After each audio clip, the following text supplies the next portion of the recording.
Sir बताएं, पिछले दिनों आपने इंटरव्यू के माध्यम से बताए थे कि अंजुमन इस्लाहुल मुस्लिमीन कमेटी के सदर के बारे में चर्चा चली थी। क्या कहेंगे सर इस बारे में? अस्सलाम वालेकुम। देखो, जैसा है कि अगर गांव वाले मुझे चाहेंगे तो मैं सदर बनूंगा, और सदर बनूंगा तो इंशाल्लाह विकास यहाँ पर इस तरह से होएगा। गरीबों के लिए मदरसों के अंदर में जो भी है गरीबी का और का उनको बच्चों को फ्री तालीम दी जाएगी, और मौलाना और मौज़म साहब को इनकी पगार बढ़ाई जाएगी। और जो भी है, कोई भी अगर कौम मेरे साथ है तो मैं सब कुछ कर दूंगा, और आपको मालूम है मैं क्या कर सकता हूँ।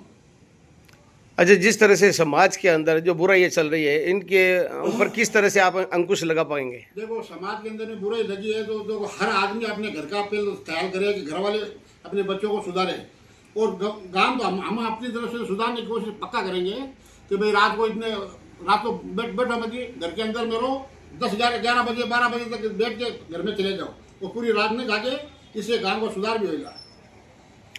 आपके सामने बहुत लोग अंजुमन के सदर बनने के लिए सामने आएंगे, क्या कहेंगे आप उनको कि क्या करना चाहिए? और जिस तरह से अगर यदि आप अध्यक्ष बनते हैं तो आप क्या करेंगे, उनको बताएं सर। देखो, वो लोग अगर चाहेंगे ना, अगर ये गांव वाले अगर उनको चाहे तो उनको बनाओ, कोई तकलीफ नहीं हमारे को। जो हमारे को चाहते हैं, जो अच्छा आदमी कोई भी हो गांव के अंदर में, ये नहीं बोलना मैं अच्छा आदमी हूँ, जो अच्छा आदमी हो उसको चुनो आप।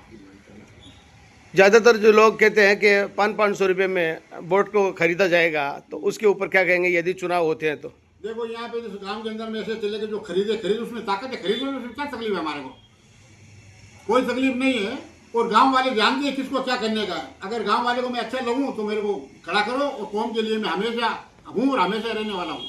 नहीं, ये एक मैसेज गलत जाता है लोगों में कि लोग बिक जाते हैं और फिर उसके बाद में लोग कोई जीतते हैं। तो कोई सपोज करो, जो पैसे वाले की जो ताकत होती है वो जीता देते हो। अगर कोई आप जैसा कोई आदमी बिना पैसे अगर ताकत से अगर जीतना चाहे तो वो क्या है? वो ताकत वाली वो बात अच्छी है। अगर बगैर पैसे जीतना सबसे बेहतर है, कौम के लिए बेहतर है और बनने वाले के लिए बेहतर है। और पैसे से तो हर आदमी जीतता ही है, तो अपनी ताकत से लगा के जीतता है। लेकिन अगर कौम के अंदर में चाहिए कि भाई सुधार करें, खाली पैसे को नहीं देखने का, आगे भविष्य के देखो आप।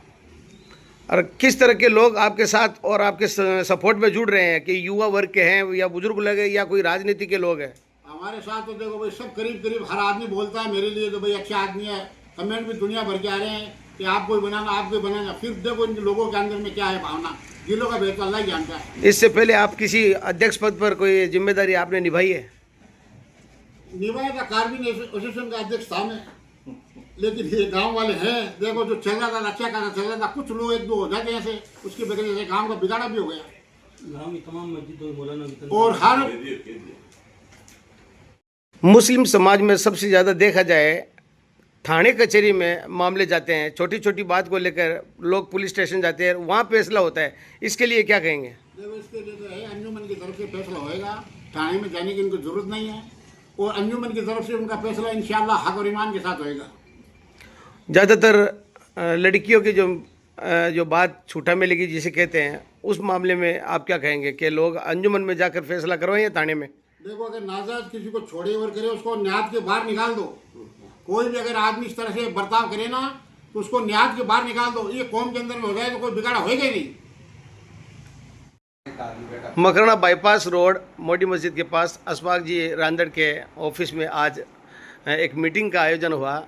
इस मीटिंग में अंजुमन इस्लाहुल मुस्लिमीन कमेटी के अध्यक्ष अशफाक जी रांदड़ द्वारा जो बनाने की जो बात है उसके बारे में चर्चा की गई। अशफाक जी रांदड़ ने कौम में जो फैल रही बुराइयाँ उसके बारे में जानकारी देते हुए बताया कि इसको 100% में रोकने की कोशिश करूँगा। प्लस मस्जिद के जो इमाम और मौजिम साहब है, इनकी तनख्वाह बढ़ाने की उन्होंने बात की। साथ ही जो मकराना शहर में ज़्यादातर जो मसले पुलिस थाने में जो होते हैं वो अंजुमन इस्लाहुल मुस्लिमीन कमेटी की जानिब से ही वहाँ सुधार करके उनको किया जाएगा। तो ये एक पहल है। अब आने वाले समय में इनके सामने कौन कौन अध्यक्ष पद की उम्मीद लेकर आते हैं और जनता किसको चुनती है ये देखना होगा। लेकिन फ़िलहाल जिस तरह से अशफाक जी रांदड़ ने जो बातें कही है वो आने वाले समय में मकराना शहर के लोगों के लिए अच्छी खबर होगी।